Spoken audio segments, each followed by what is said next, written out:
সুপ্রিয় দর্শক, আসসালামু আলাইকুম। আপনাদের সবাইকে স্বাগত জানাচ্ছি এখনকার আলোচনায়। আপনাদের সঙ্গে আছি আমি সিরাজুল ইসলাম।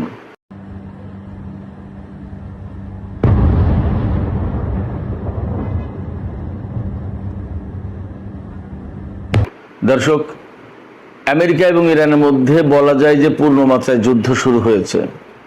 আমেরিকা গত রাতে ইরানের অন্তত 90টি লক্ষ্যবস্তুতে হামলা চালিয়েছে। তার ভিতরে সবচেয়ে বড় যে বিষয়টি সেটি হচ্ছে ইরানের চবাহার সমুদ্র বন্দর এবং লাবান দ্বীপে হামলা চালিয়েছে। লাবান দ্বীপে একটি তেল রিফাইনারিতে অর্থাৎ তেল শোধনাগারে হামলা চালিয়েছে। এছাড়া আরও বিভিন্ন জায়গায় হামলা চালিয়েছে, আমি বিস্তারিত বলবো। জবাবে ইরানও বাহরাইন, কুয়েত, কাতার এবং জর্দানের বিভিন্ন লক্ষ্যবস্তুতে মার্কিন ঘাঁটিতে হামলা চালিয়েছে। জর্দানের মুওয়াফিক আল সালতি বিমান ঘাঁটিতে ব্যালিস্টিক ক্ষেপণাস্ত্র দিয়ে হামলা চালিয়েছে ইরান। এরই মধ্যে আমেরিকার রিফুয়েলিং ট্যাঙ্কার বিমান কিন্তু আবার মধ্যপ্রাচ্যে এসে পৌঁছেছে। এই পরিস্থিতিতে হরমুজ প্রণালীতে লেগেছে জাহাজের জট। গত রাতের পাল্টা হামলার পর হরমুজ প্রণালীতে জাহাজ চলাচল প্রায় বন্ধ হয়ে গেছে। সেক্ষেত্রে নতুন করে আন্তর্জাতিক বাজারে তেলের দাম এবং এলএনজি গ্যাসের দাম বেড়েছে। এছাড়া বিশ্বের বিভিন্ন দেশের স্টক মার্কেটে নেতিবাচক অবস্থা তৈরি হয়েছে। ইরানের উপরে আমেরিকা যখন নতুন করে এই হামলা চালাচ্ছে, তখন আমেরিকার একটি আদালত লেখিকা জিন ক্যারলকে $50 লাখ পরিশোধ করার জন্য মার্কিন প্রেসিডেন্ট ডোনাল্ড ট্রাম্পকে নির্দেশ দিয়েছে।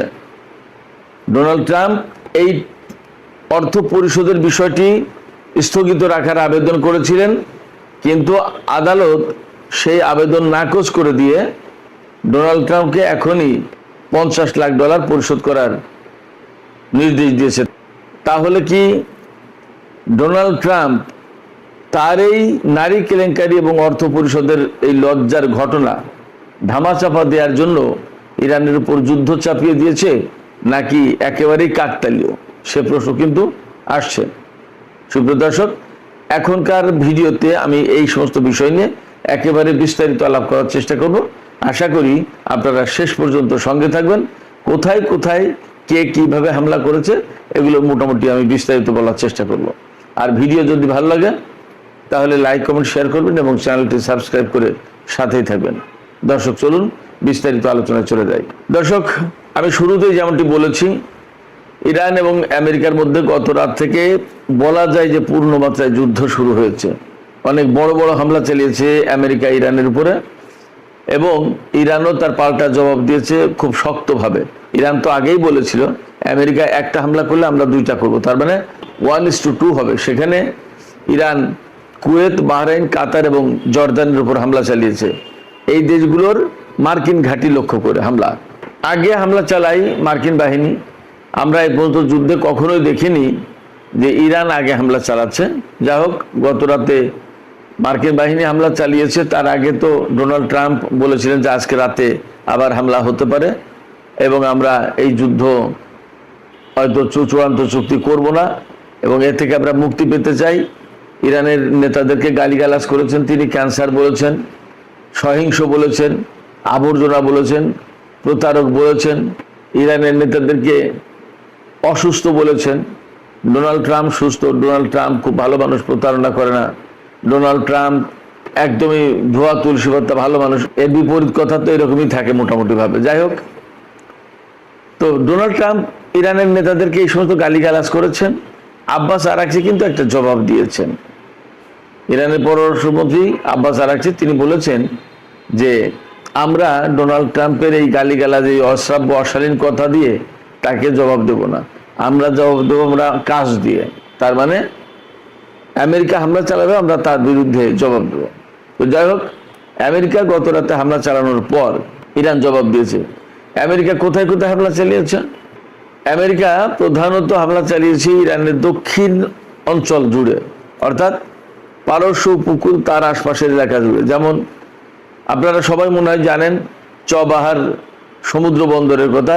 এই বন্দরটা একসময় ইরান এবং ইন্ডিয়া মিলে করেছিল। ইন্ডিয়ার একটা ইনভেস্টমেন্ট, সম্ভবত $100 কোটি এখানে বিনিয়োগ ছিল। পরবর্তীতে ইন্ডিয়া সম্ভবত এই চবাহার বন্দর থেকে বেরিয়ে গেছে, এখন আর তারা নেই ইরানের সাথে। যাই হোক, এই চবাহার বন্দরের উপর হামলা চালিয়েছে। চবাহার বন্দরের উপর হামলা চালানোর কি মানে থাকতে পারে?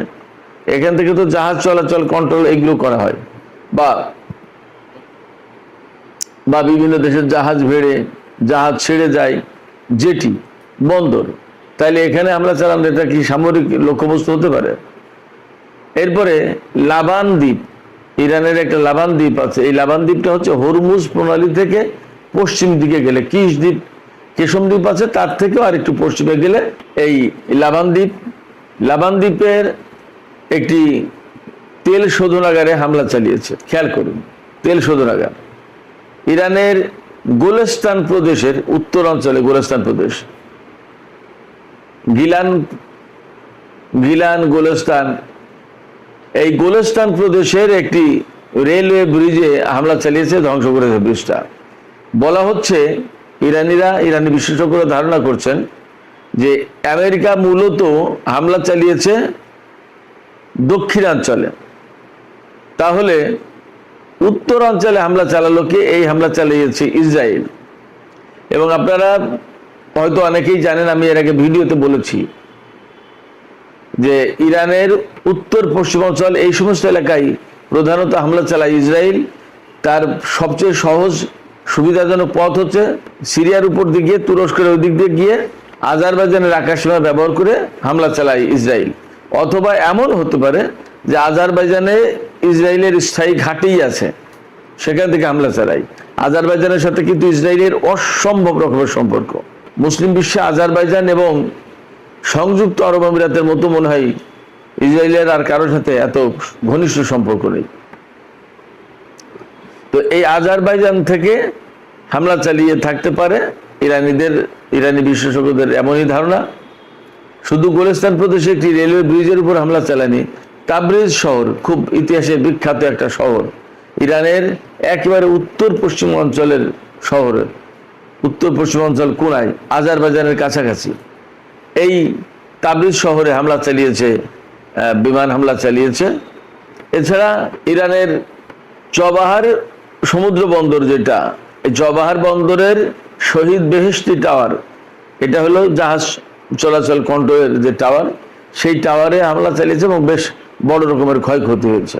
ইরানের আরেকটি দ্বীপ আছে আবু মুসা দ্বীপ। এই আবু মুসা দ্বীপ নিয়ে সংযুক্ত আরব আমিরাতের সাথে ইরানের টানাপোড়েন আছে। সংযুক্ত আরব আমিরাত দাবি করে মূলত পশ্চিমাদের উস্কানির কারণে যে এই আবু মুসা দ্বীপ হচ্ছে সংযুক্ত আরব আমিরাতের। আরব আমিরাত এমনটা দাবি করে, কিন্তু এই দ্বীপটা পরিপূর্ণভাবে বহুদিন থেকেই ইরানের মালিকানায় রয়েছে। এই আবু মুসা দ্বীপের উপরেও আমেরিকা হামলা চালিয়েছে। এটা কিন্তু হরমুজ প্রণালী এলাকার একেবারে ধারে কাছে, কিন্তু সেই জায়গায় উত্তরপ্রদেশে যখনই হামলা হচ্ছে তখন কিন্তু সন্দেহের মাত্রাটা বেড়ে যাচ্ছে। এবং ইসরায়েল যদি এই হামলায় জড়িত থাকে তাহলে যুদ্ধের পরিসর কিন্তু আবার বেড়ে গেল। ওপাশে মার্কিন রিফুয়েলিং ট্যাঙ্কার, এই রিফুয়েলিং ট্যাঙ্কার আবার যে ফিরে এসেছে, কিছুদিন আগে আমি একটা ভিডিওতে বলেছিলাম যে ইসরায়েল থেকে রিফুয়েলিং ট্যাঙ্কার সরিয়ে নিচ্ছে আমেরিকা। আবার যখন এই রিফুয়েলিং ট্যাঙ্কার এসেছে, তার মানে অনেক বড় রকমের যুদ্ধ হবে, তার কোনো সন্দেহ নেই। এই ধারণা মোটামুটি করা যাচ্ছে। আমেরিকার পক্ষ থেকে বলাও হয়েছে যে যুদ্ধ আজকেই এখনই শেষ হয়ে যাচ্ছে না, কয়েকদিন লাগতে পারে, এমনকি কয়েক সপ্তাহ লাগতে পারে। তার মানে কয়েক সপ্তাহ যদি আরো যুদ্ধ হয়, তার মানে একদম পরিষ্কার দুই পক্ষের ভেতরে বড় রকমের যুদ্ধ হবে। তাহলে প্রশ্ন আসছে যে এই যে 14 দফা সমঝোতা স্মারক সই হলো, তার ভিত্তিতে একটা চূড়ান্ত চুক্তি হওয়ার কথা ছিল। তাহলে কি এই চূড়ান্ত চুক্তি করবে না আমেরিকা? ডোনাল্ড ট্রাম্প কিন্তু গতকাল বলেছেন যে আমরা ইরানিদের থেকে মুক্তি পেলে এখন বাঁচি। তার মানে ওই চুক্তি থেকে বেরিয়ে যাওয়ার জন্য তারা ছুটোছুটি দৌড়াদৌড়ি করছে। তার মানে হচ্ছে যে এই যে চুক্তিটা বা এই যে যুদ্ধবিরতিটা করেছিল, তারা কিন্তু মূলত ইরানের সাথে আবার কূটনীতির নামে, যুদ্ধবিরতির নামে প্রতারণা করলো এবং তারা মিথ্যা কথা বলে যুদ্ধবিরতিকে কাজে লাগিয়ে নতুন করে আবার যুদ্ধ ফিরে আসলো। তো ইরান যে যুদ্ধবিরতিতে যেতে চাইছিল না তখন, তাহলে তাদের ডিসিশনটাই কিন্তু সঠিক ছিল। বিশ্ববাসীর চাপাচাপির কারণে ইরান যুদ্ধবিরতি করেছিল এবং এখন তারা, বিশেষ করে বিশ্ববাসী যারা এই যুদ্ধবিরতির ব্যাপারে কাজকর্ম করেছিল, তৎপরতা চালিয়েছিল, তারা বুঝতে পারছে আমেরিকা কি জিনিস, আমেরিকা আসলে যুদ্ধবিরতি চাই নাকি যুদ্ধবিরতির আড়ালে নতুন করে একটা বিরতি নিয়ে আবার ফিরতে চাই যুদ্ধে, একটা প্রমাণ হয়ে গেল। চবাহার বন্দরে যে হামলা চালিয়েছে আমেরিকা, সেখানে অন্তত 20টি বিস্ফোরণ ঘটেছে বলে জানা যাচ্ছে। আমেরিকা সবই হামলা চালিয়েছে, মূলত বিমান হামলা বা ক্ষেপণাস্ত্র হামলা। আর ইরানের আকাশে একটা ড্রোন পাঠিয়েছিল, MQ-9 রিপার ড্রোন। সেই drone Iran air defence system ব্যবহার করে ধ্বংস করে দিয়েছে। আমেরিকার এই হামলার বিপরীতে ইরান কি কি ব্যবস্থা নিল সেটা আমরা একটু আলোচনা করি। ইরানের উপর হামলার পরপরই IRGC ঘোষণা করে যে তারা পাল্টা হামলা চালাবে, এবং এই ঘোষণার কিছুক্ষণের মধ্যেই হামলা শুরু করে। কুয়েতের আলী আল সালেম এবং আরিফজান এই দুটো ঘাঁটিতে, বিমান ঘাঁটিতে হামলা চালিয়েছে ইরান। এর পাশাপাশি বাহরাইনের 5ম নৌবহরের ঘাঁটি এবং শেখ ইসা বন্দরে হামলা চালিয়েছে। ফুটেজে দেখা যাচ্ছে, বিভিন্ন ফুটেজ ছড়িয়ে পড়েছে এর মধ্যে, সেই ফুটেজে দেখা যাচ্ছে একেবারে ডাইরেক্ট বাহরাইনের 5ম নৌবহরের ঘাঁটিতে ইরানের মিসাইল। এছাড়া নতুন একটা বৈশিষ্ট্য যোগ হয়েছে এই গতকালকের হামলা পাল্টা হামলার ঘটনায়। সেটা হচ্ছে গত কয়েক মাস যাবৎ ইরান কিন্তু কাতারের উপর হামলা চালায়নি, কাতারে কোনো হামলা চালায়নি। গতকাল তারা কাতারেও হামলা চালিয়েছে। তার মানে ধরে নিয়ে যাচ্ছে যে কাতারের বিমান ঘাঁটি থেকে মার্কিন বাহিনী ইরানের উপর হামলা চালিয়েছে, যার কারণে কাতারে ইরান হামলা চালিয়েছে। এরপরে হামলা চালিয়েছে জর্দানে। সৌদি আরবে ইরান কিন্তু কোনো হামলা চালায়নি, তার মানে ধরে নিয়ে যাচ্ছে যে সৌদি আরব থেকে আমেরিকা কোনো হামলা চালায়নি। জর্দানের মুয়াফিক আল সালতি বিমান ঘাঁটি যেটা, ইরান সেখানে হামলা চালিয়েছে ব্যালিস্টিক ক্ষেপণাস্ত্র দিয়ে। তবে ইরান ইসরায়েলের উপর হামলা চালিয়েছে বলে এখনো পর্যন্ত আমি খবর পাইনি। আমি এই ভিডিও যখন করছি তখন পর্যন্ত খবর পাইনি যে ইরান ইসরায়েলের উপর হামলা চালিয়েছে। কিন্তু এ পাশে যখন ইরানের বিশেষজ্ঞরা ধারণা করছেন যে ইরানের উত্তর অঞ্চলে, বিশেষ করে গোলেস্তান প্রদেশের রেলওয়ে ব্রিজের উপরে এবং তাবরিজ শহরে যে হামলা হয়েছে সেই হামলা ইসরায়েল করেছে। যদি এই ঘটনাটা ইরান অভ্যন্তরীণভাবে নিশ্চিত হতে পারে যে ইসরায়েল এই হামলার সাথে জড়িত, তাহলে অবশ্যই ইরান ইসরায়েলের উপরেও হামলা চালাবে, তাতে কোনো সন্দেহ নেই।